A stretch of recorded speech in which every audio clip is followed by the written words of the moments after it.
سلام تعنا هبلي خبركم تملكتنا كما يتغنيو أبز حالف السومن كم تزفلت مسك ورابونا مجابي حديث قوموس أبا تكل ساموئيل في السهاتيون ناي مصحفت ممهر أبي تكريستيان مرسلو مرحا قبرنا بزعبا سماعت الناس تملكتك قدام يكفال ناوخونا تملكت تقريبا نيرنا حزد ما كاوزقت سألك هلا يكفال كنا قربينا نسخاتكم كسكام وداتا حابيركم نمسان هتصنح بخبري عدم نفت مرحا قبري يزوسدكم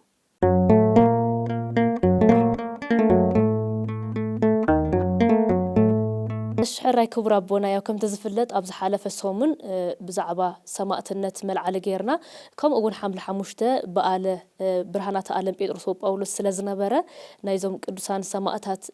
هو تاريكم كم أقول بزعبا سماعت النت تملكت أستمرت استفلا لحتتات النار أنا تصنيحان يرنا كاوز قد سألك على إكفال دما كن رئينا مالتي كبر أبونا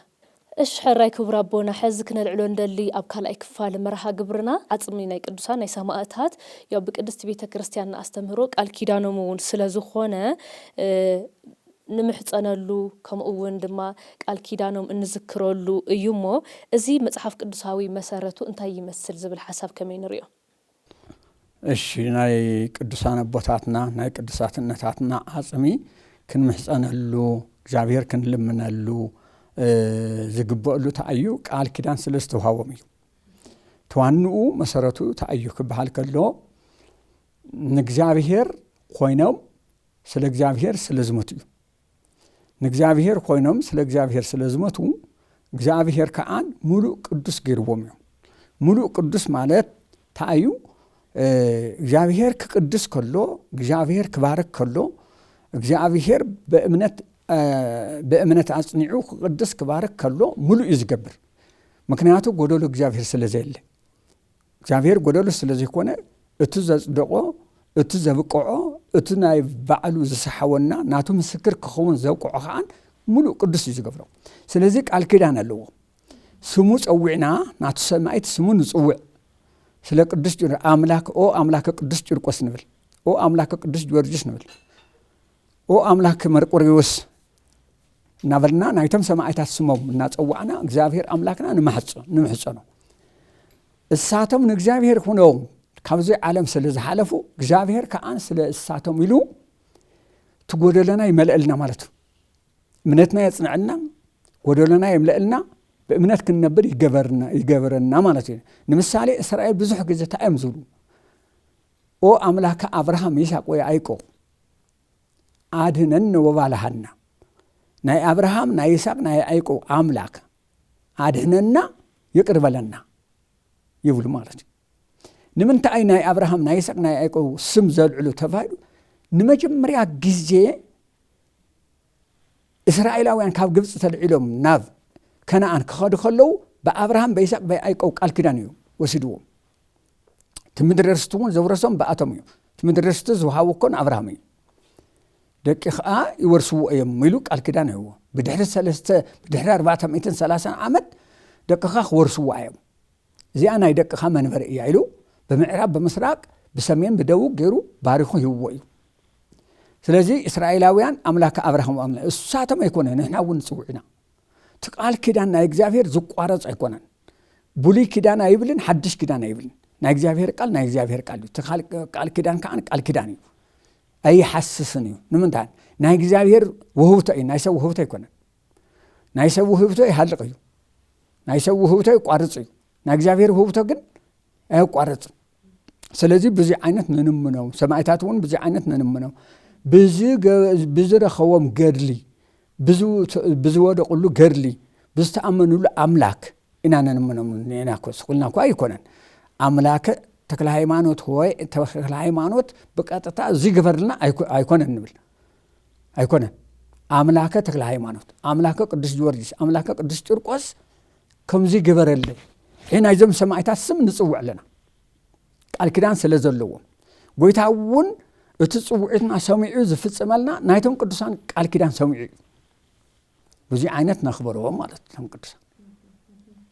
حريشي كبر أبونا أبز حساب توسخ كل رئيس دلتا أيو سيفن قرفاتن أبزي بلو أبز حزلنا أيو زمن مؤمنان أب علت نورونا نايحلنا وسماء النت حزنا كنبر كم زقبا ياو يمكريمو بخم يوم زي ناي سماعت النت حلنا وزخونا ناي سماعت النت هيوت نذكروا أبي هيوتهم نتجبروا كنبرو زقبا زبل حساب كمين ريو تصبقوا ناي سماعت النت هلينا كنبر بسماعت النت هلينا كنحسب تقوينو بزحي زلنا تولد مالتيو حدا مجمريا كريستيان مخاني قدس ጨርቆስ أب دوديانوس نجوس قدم بصحو سم كمان يجيلو سمي السا كريستيان وتلو ناتي سم كريستياني أنا كريستياني يزباليلو نمن تعيز بلو توانا سمن نايسب هوت منجست سمع زور صلوا كريستيان زبل سمي مدراوي حافتاي تهلم مدراوي ጸጋይ ኮነን مدراوي زبلع ستة دسس أيقونة كلنا ناي كريستوس أكلنا كنملك لنا كريستيان سلخوننا كريستيان ده زي كنا ناي كريستوس أكل مخان أيكالنا سلذي قدس ጨርቆስ ناي كريستوس أكل سلزخونه زمسكرو زلو مسكر كأن سل እግዚአብሔር ስለ ክርስቶስ ስለዝሆነ አነ ክርስቲያን ይባላል ፈጣሪ ደማ ክርስቶስ ይባላል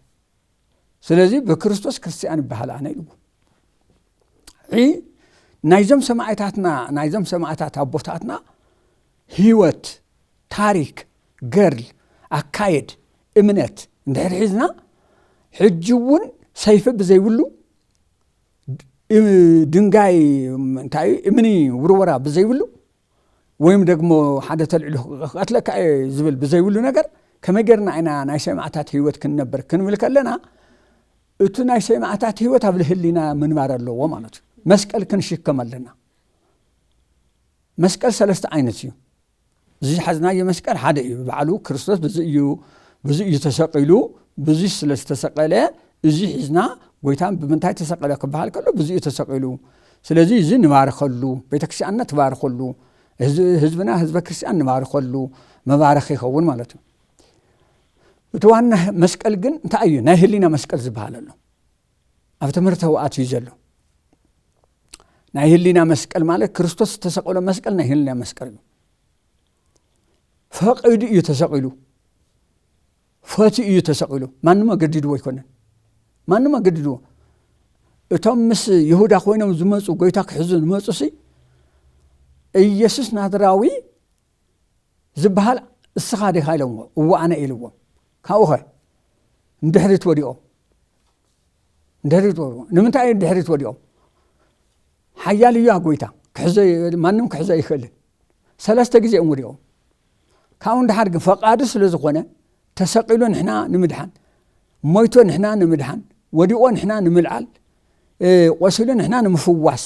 ፈቃዱ ስለ ዝኾነ ናይ ህሊና መስቀል ማለት እዚ እዩ ብህሊንኡ ፈቂዱ ስለ ዝተሰቀለ እዚ መስቀል ይበሃል ካልኣይ መስቀል ትግርፋት እዩ ጎይታ ተገሪፉ እዩ 6666 ግርፋት ተገሪፉ እዩ ጎይታ ኣብ ድርሳነ ማህየው እዩ ዘሎ ማናን ከንውዎ ይግባእ ዓርብና ረቡዕ እሱ ከንውዎ ይግባእ በዓሉ ወንጌል እዩ ናይ ዮሐንስ ወንጌል እዩ ሁሉ በዓሉ ወንጌል እዩ ስለዚ ተገሪፉ እዩ ወዲቁ እዩ ደሚ እዩ ቆስሊ እዩ ተሸንኪሩ እዩ ኣብ ሓሙሽተ ሽንክራት እዩ ተሸንኪሩ ውዕሉ ኣብ ክልተ ኢዱ ኣብ ርእሱ ኣብ ልቡ ኣብ እግሩ ተሸንኪሩ ውዕሉ እዚ ናይ ህሊና ስቕለት እዩ ዝበሃል ናይ ህሊና መስቀል ይበሃል ናይ ግርፋት መስቀል ማለት እዚ እዩ ተገሪፉ ስለ ዝተሰቀለ ማለት ሳልሳይ መስቀል እዚ እዩ ወተሰቅለ እግዚእነ ኢየሱስ ክርስቶስ ዲበ ዕፀ መስቀል ኢሉ ቅዱስ ጴጥሮስ ይናገር ቅዱስ ጴጥሮስ ወተሰቅለ እግዚእነ ኢየሱስ ክርስቶስ ዲበ ዕፀ መስቀል በእንጨይቲ ኣብ እንጨይቲ ጎይታ ኢየሱስ ክርስቶስ ተሰቂሉ ኢሉ ዝመስክር እዚ ዕፀ መስቀል እዩ ዝበሃል እዚ ዝኩሉ መስቀል ኣይበሃልን መስቀል መከራ እዩ እዚ ግን ዕፀ መስቀል እዩ ዝበሃል እወ ስለዚ በእንደዚህ ኃይለ ኣብ ህሊና ገይርና ምንባር ንኽእል ኢና እዩ ህሊናና ንክርስቶስ ክግዛእ ተገይርናዮ ንእግዚአብሔር ክግዛእ ተገይርናዮ ንፀውም ተኮይና ንጸሊ ተኮይና ንሰግድ ተኮይና ንምጽውት ተኮይና ብፍቅሪ ሓውና ብፍቅሪ ኣቦና ኣዴና ዘመድና ኩሌና ሰብ ይልና እምነት አይወክልን ፍቅሪ እምነት አይወክልን እከለስ ስለዚህ ያምን አይፍቅረን አይባልን ፍቅር ንኹሉ ይብሃ ሰብ ብዙኻን ጥራይ ወዲ አዳም ብዙኻን ጥራይ ክንፈትወልና ስለዚህ በዚህ አይነት መስቀል አብህሊናና ተሸክምና ናይ ሰማዕታት ሐሳብ አብህሊናና ምንበር ንኽእሊና እዩ ቅድም ያው ሰማዕትነት ምስክር እዩ ኢልና ነርና ኣብ ዘመንና ደሞ ምንም አይነት ከም ተቀድም ዝበልናዮ ብግርፋት ብስቅያት ሃይማኖት ከመስከር ኢሉ ዘገደድ አካል ኣብ ዘይብሉ ግዜ መጽሐፍ ቅዱስ እንታይ ይብል ኣብ ምድር ዝመስከረለይ ኣብ ሰማይ ክመስክረሉ እየ ዝብል ኃይለ ቃል ኣሎሞ እዚ ቃል ተግባራዊ ክንገብሮ ናይ ሕዝ ዘሎ ወለዶ ናይ ሕዝ ዘሎ ናይ ዘመን ዘለና ማለት እዩ ተግባር ተሐተት ንኸይንኸውን ከመይና ክንፍጽም ዘለና ናይ ክርስትና ምስክርነት እዚ ሕጂ ተግባራዊ ክንገውን እዚ ማቴዎስ ምዕራፍ 10 ቁጽሪ 28 ይዘለዚ እና ለእመ ኮነኒ ስምዐ በቅድመ ሰብ አነኒ እከውን ስምዐ በቅድመ አቡየ ዘበሰማያት ይዝብል በሰብ ቅድሚ ሰብ ኣብ ሰብ ቅድሚ ምስክር ዝኾነኒ ኣነውን ኣብ ባሕሪ ኣባተይ ኣብ ጎይታይ ኣቦይ ምስክር ክኾነ ወደይ የዝብሎ ወደይ ይብሎ ኢሉ ኣብ ሰብ ቅድሚ ዝሓደኒ ደሞ ኣቦይ ቅድሚ ክኸደ እየ እዚኣ ታዋና ምስክር እያ ናይ ሰማዕታት ምስክር እዚኣ እያ ስለዚ ንዝሕጂ ግዜ ኣብዚ ዘለናዮ ኣብዚ ሕጂ እዋን ከዓን ከመልና ኢና እዚ ክንፍጽም ተልና እቲ ንፍጽሞን ስለ ሰይፍል ኮይና ሐዋርያትም እኮ ብግድ መጽዎም ይመን ባዕሎም ኣይተሰየፉን ሰይፍ እንድሕዘ የለን ምንታይ ንምስክር ይባሃልን እኮ ክርስትና እኮ ዓለም እስካብ ዝሓልፍ እኮ ክርስትና እዩ ስለዚህ ንምስክሮ እንታይ ሓደ ብህይወት ኢና ንምስከር ዘለና ህይወት ማለት ታ እዩ ሓደ ግለሰብ ያነ ግለሰብነተይ ኣብ ስርቆት ኣብ ሕያሸት ኣብ ናይ ሰብ ገንዘብ ኣብ ናይ ሰብ ንብረት ሙኘት ስርቆት ገለ ክርከብ የብለኒ ኣብ ዝሙት ክርከብ የብለኒ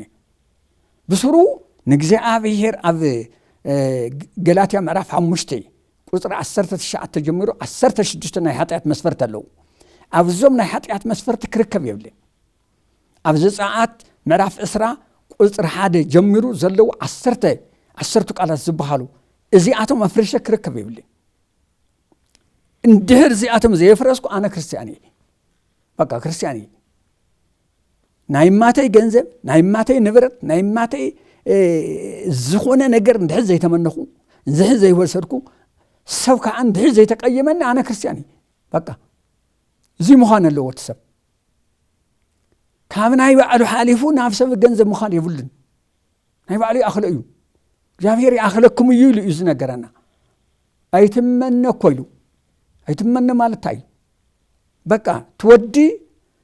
ሰበይቱ እኹል እያ እታ ሰበይቲ ሰብኣያ እኹል እያ ኣይኮነን እወ ካብኡ እንድሓር ደሞ ኩሉ ነገር እኹልና እዩ በቃ እግዚአብሔር ዝሃበና ፀጋ እኹልና እዩ ኩልና እዚ ሓሊፍና ናይ ሰብ ንብረት መምና የብልናን እዚ ንገብር ተኮይና ኃጢአተኛ ንስና እግዚአብሔር ኣይናሕስን እዩ ይፈርሆ ለባኤል እንበለ ብዝሃበ እሉ ይብል ቅዳሴ እዩ ዘሎ እዚ ንበዓል ፀጋ ስለ በዓለ ፀጋነቱ ኣይፈርሕን እዩ እግዚአብሔር ኣይፈርሕን እዩ እግዚአብሔር ስለዚ ሰብ ኮይንና መርከብ ይድለ እዩ ቅዱስ ዳዊት ኣብ ነገስት ምዕራፍ 2 ቁጽሪ 2 ታይልዎ ንወዱ ንሰሎሞን ታይልዎ ሰብ ኹን ኢልዎ ወዱ ሰሎሞን እኮ ካብ ሰብነት ሓሊፉ ወዲ ንጉስ እዩ ኩሉ ነገር ወርቅ እዩ ገዝኡ ወርቅ እዩ ጫምኡ ወርቅ እዩ ዝፋኑ ወርቅ እዩ ኩሉ ነገር ወርቅ እዩ እንታይ ጎሎ ዝጎድለ የለን ግን ንምንታይ ሰብ ኹን ኢልዎ ሕግጋት ሓሉ እዩ ዝበሎ ኣብ ዘጸአት ዘለዉ ሕግጋት ሓሉ ናይ አብርሃም ናይ ይስሐቅ ናይ ያዕቆብ አምላክ ሕጉ እንድሕር ዘይሓልኻ ክቐፅዐካ እዩ ስለዚ ከይተቐፅዕ ሕጊ ሓሉ ኢሉ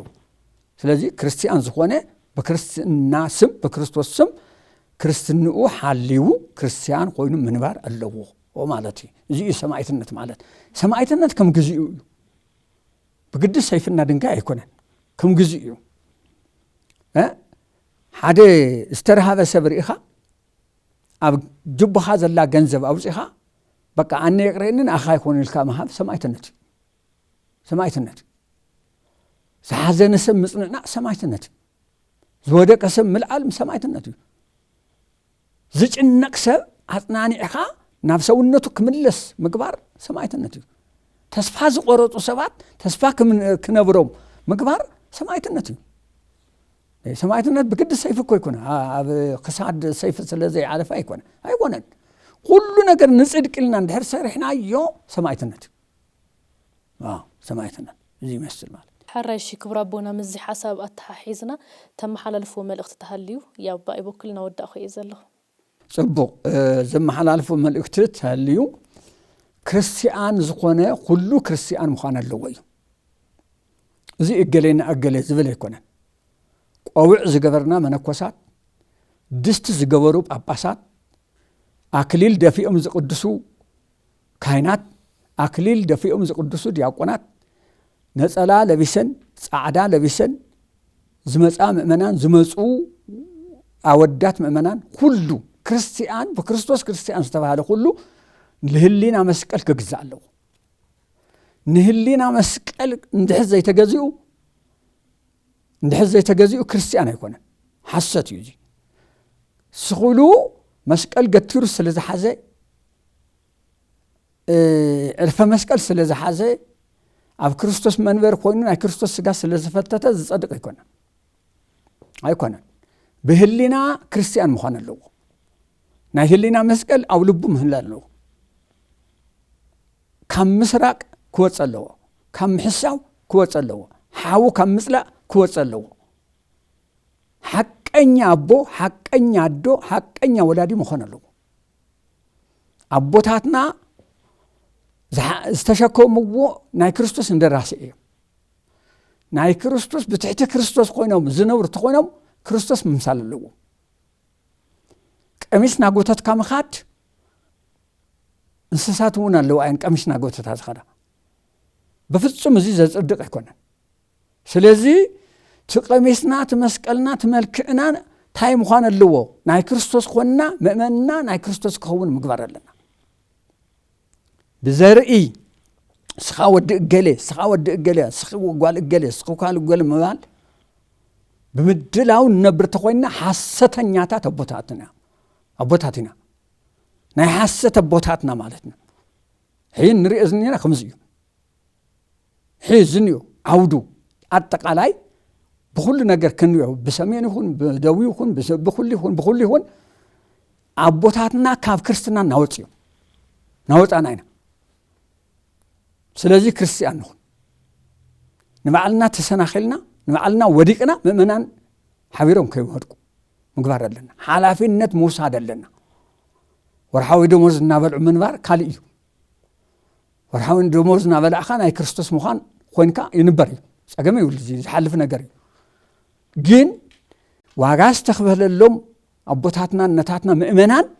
بناتنا مسناخل كي ودكو أبوخنا مركب لنا زي أحد رأيه السمع يسمع بو زبو إذن لا يسمع زبل له قلت أنا يسكرتوس أستمهركم زيل زبو إذن سمع على يسمع يزبل إذن لبنا زلوا مالته ناي لب يهزي ناي لب إذن زلوا مسمع يسمع يزبل سلازي كل أكلي هنا أبوتاتات تقولنا أبوتاتات نقول يتقرر نقوم تنوع تشكمنا يعني أنا ندهر هيوت زي بلنا هيوت يقولوا شركي هيوت بزي يقولوا شركنا من تاني شكب حلافينة بنا يوسدلو ودي ترهوا حفتي ترهوا أبوي ترهوا أبوي ودي قلنا زين حل زين حسب تقولنا من تاني شكب سلازي تشكامينتنا نعداي عدالنا أيو عدا كيكوننا كاب عدا وصينا ونتنيا صادق ونتنيا سبت حقኛ ክርስቲያን ንመዃን حقኛ ክርስቲያን ሆኖ ምርካብ አገዳሲ እዚ በዘይሉስ خلك እኔ ጳጳሲ መነኩሴ ምናምን ዝብል እዚ ድራማ አይኸውን ስለዚህ ካብዚ ድራማ እዚ ንውፃ ይዝብል ያው እዚ ይስመስ እሽ حراي كبر أبونا ساعتكم من جزيخ من مساءات غيركم بزعوا سماعة تستملكته بخل التكفال مسانا صاني حسلز جبركم أزي مسكن بأين بتملكت تنشم كبرتي هبلي እሺ አነ ውን ስለጽዋዕኹምኒ ናይ እግዚአብሔር ቃል ምክንያት ኾንኩም ክናገር ስለዘገበርኩምኒ እግዚአብሔር ይክፈርለይ ዕድሜ ሃበለይ ማሕበርና እዚ ሚድያና የስፍሐልና እግዚአብሔር آمين ስብሐት እግዚአብሔር በሰማያት آمين آمين زخبركم تملكتنا بزعبا سماعتنا تستملكته بخل التكفال ناوخونا تملكتي إن قربنا تصانح نيرنا مسانا سكم ودأت سلت صنحكم عزينا نمسكن أبزغط سلسومون بخالي رأسي بتمساسار ساعات كنا الرخابينا سلام اجزابير مسكولاتنا يخون بزينا نسنابتكم لوامكن